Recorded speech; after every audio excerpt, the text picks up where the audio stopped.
రాహుల్ గాంధీ గారు ఇంత చరిత్రతో కూడుకున్న కుటుంబానికి నువ్వు లక్ష్మణ్ గారు మీ ఇంటికి 3 పదవులా? ఏమన్నా అర్థం ఉందా నీ మాటలకు? ఏమన్నా ఆలోచన ఉందా నీ మాటలకు? నీ నోరుకి ఏమన్నా దానికి ఒక అంటే నాలుగు ఉంది కదా అని మాట్లాడుతున్నావా లక్ష్మణ్ గారు? స్వాతంత్రం రాకముందు నువ్వు పుట్టకపోతే వాళ్ళ ఖాందాన్ ఆస్తులని వాళ్ళు వంచిర్రు. నీ అమ్మ 5,000 10,000కి అన్నదమ్ములో కాలు చేతులు కొట్టుకుంటాం ఈడ.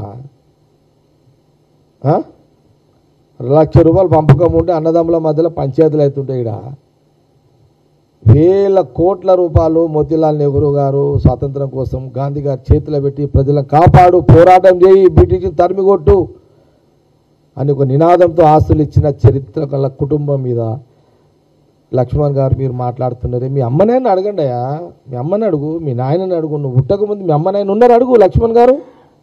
మీ అమ్మ చెప్తుంది, అరే అట్లా అనకరా నాయన, బిడ్డ నువ్వు పుట్టలేవురా, వాళ్ళు దేవుళ్ళురా, మహానుభావుడురా, దేవుళ్ళ తర్వాత దేవుళ్ళురా అని మీ అమ్మ నాయన నీకు చెప్తారు. మీడియా పరంగా చెప్పకపోవచ్చు నా కొడుకు బీజేపీ అని, కానీ చెవులనే చెప్తారు నీకు. ఇది చరిత్ర. మనమేమి ఇది కల్పితాలు కావు కదా.